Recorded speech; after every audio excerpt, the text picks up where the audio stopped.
Nagsagawa tayo ng pangalawang pagdinig itong malawak at hindi matanggap-tanggap na pagkakalustay ng ating pera ukol nga sa paglalatag ng mga flood control projects. Siguro po napansin ninyo ang kaseryosohan po ng pagdinig dahil ako po mismo sa aking pangungunang salita nung makita ko po na hindi nila maibibigay yung listahan ng mga bilang ng flood control projects na tinawag nating multo o ghost projects ay talagang sinabihan ko ng diretso ang ating Secretary Bonoan ng DPWH, hindi ko tatanggapin yung dalawang listahan na ibibigay mo sa akin. Sapagkat nung unang pagdinig pa lang, ang indication na sinasabi namin dyan, marami talaga yan. At napilitan kong sabihin sa kanya na sa estimate namin, hindi bababa sa 70 ghost projects. Bakit ang ibinibigay mo ay dalawa lang? Siguro napansin po nila na seryoso po talaga kami. Kaya ako'y nabigla sapagkat di ko inasahan na magbibitiw siya kagad nung araw na yon. Huli kaming magkausap sa pamagitan ng text messaging. Pero nandun na po yun. Kanina,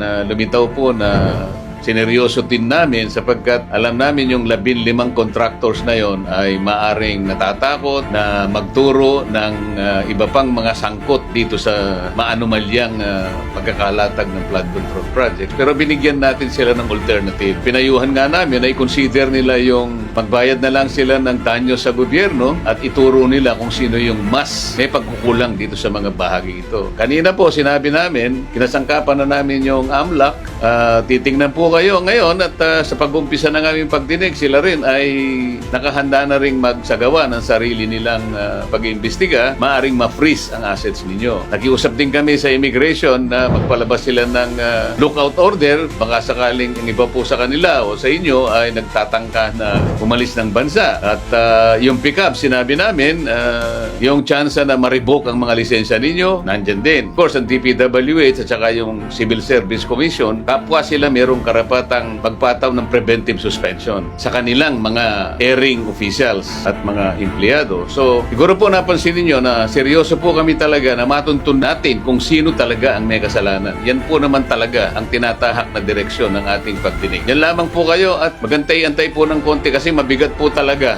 ang ganitong klaseng pag-usisa, lalong-lalo na malalaking tao siguro ang nasa likod po ng mga ito. Sumubaybay po kayo at sana'y pagtiwalaan po ninyo ang aming ginagawa para sa inyo.